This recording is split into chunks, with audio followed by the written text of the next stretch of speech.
Saudari-saudaraku yang terkasih, berjumpa kembali bersama saya Inspirasiku di Antara.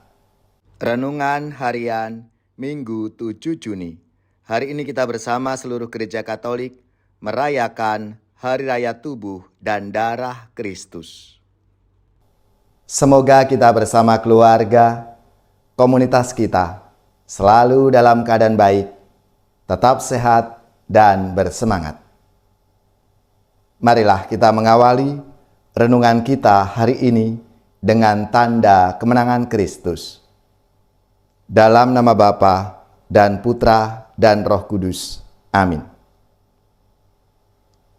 Allah Bapa yang penuh kasih, Putra-Mu telah meninggalkan kenangan akan wafat dan kebangkitannya dalam sakramen yang mengagumkan ini.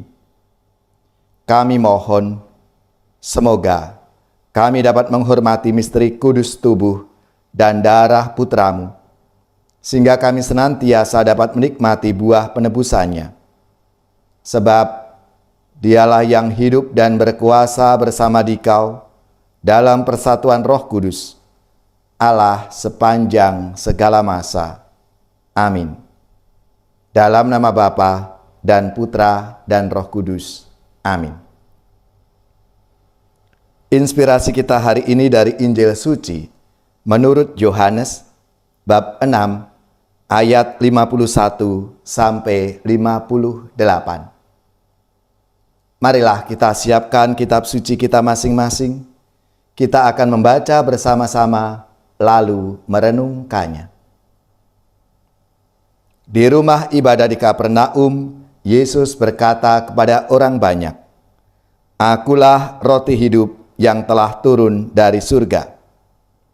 Jikalau seorang makan dari roti ini, ia akan hidup selama-lamanya.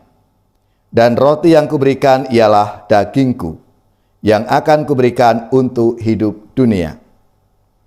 Orang-orang Yahudi bertengkar antar mereka sendiri dan berkata, "Bagaimana Yesus ini dapat memberikan dagingnya kepada kita untuk dimakan?"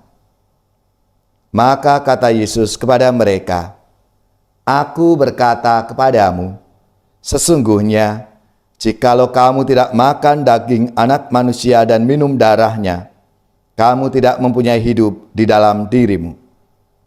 Barang siapa makan dagingku dan minum darahku, ia mempunyai hidup yang kekal, dan aku akan membangkitkan dia pada akhir zaman. Sebab dagingku adalah benar-benar makanan, dan darahku adalah benar-benar minuman. Barang siapa makan dagingku dan minum darahku, ia tinggal di dalam aku, dan aku di dalam dia. Sama seperti Bapa yang hidup mengutus aku, dan aku hidup oleh Bapa. Demikian juga barang siapa memakan aku, ia akan hidup oleh aku. Akulah roti yang telah turun dari surga. Bukan roti seperti yang dimakan nenek moyangmu, dan mereka telah mati. Barang siapa makan roti ini, ia akan hidup selama-lamanya." Demikianlah sabda Tuhan. Terpujilah Kristus.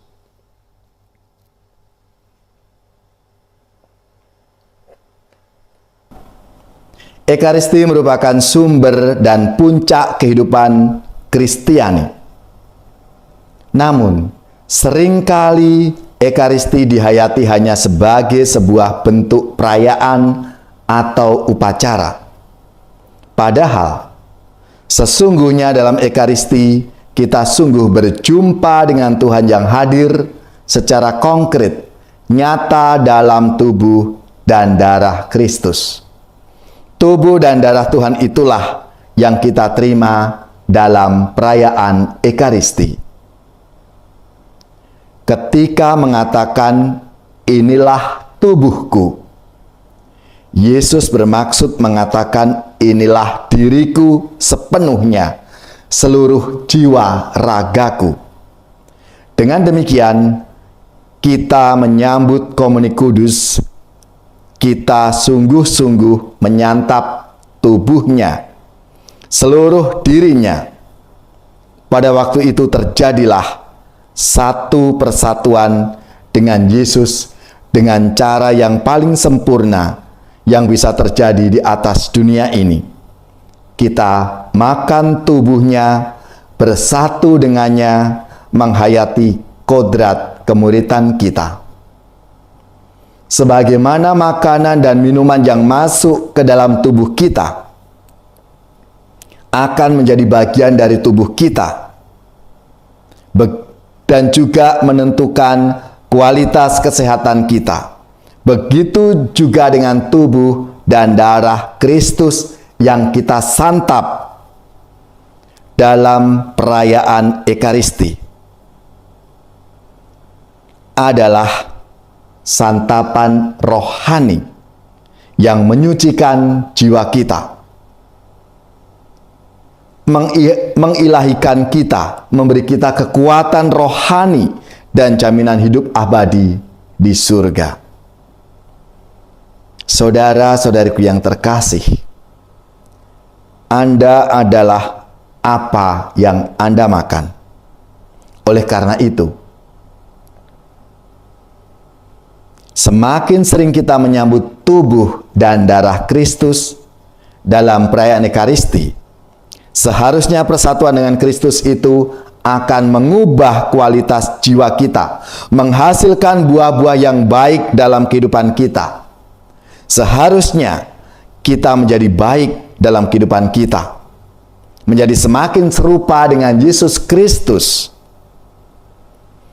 Dan semoga hari raya tubuh dan darah Kristus yang hari ini kita rayakan bersama menyadarkan kita kembali akan makna begitu luhur dari sakramen Ekaristi yang kita rayakan.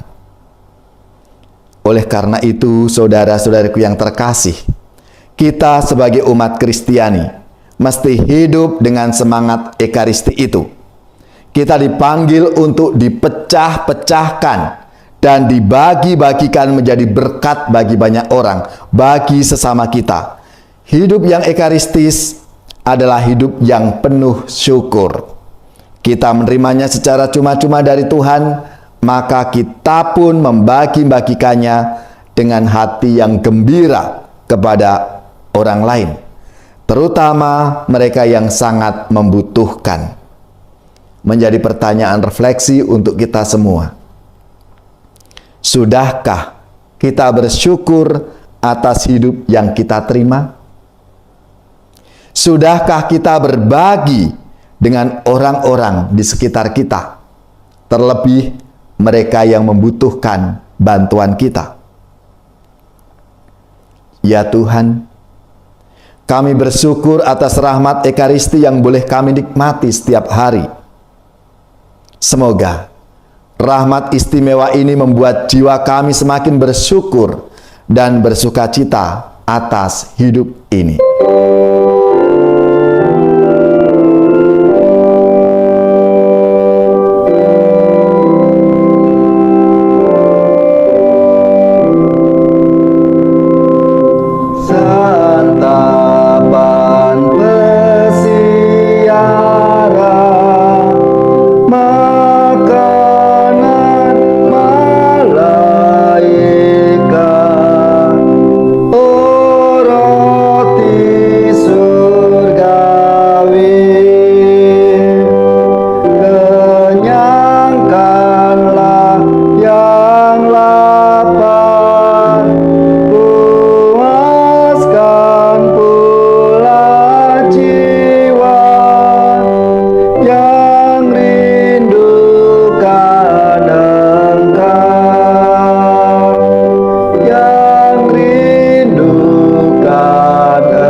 Saudari-saudaraku yang terkasih, marilah kita siapkan hati kita untuk menerima berkat Tuhan. Semoga saudari-saudara sekalian, keluarga-keluarga, komunitas kita, orang-orang yang kita doakan, mereka yang sakit, yang menderita, seluruh tugas, belajar, pekerjaan, usaha, serta karya pelayanan kita dibimbing, dilindungi dan diberkati oleh Allah yang Maha Kuasa, Bapa dan Putra dan Roh Kudus. Amin.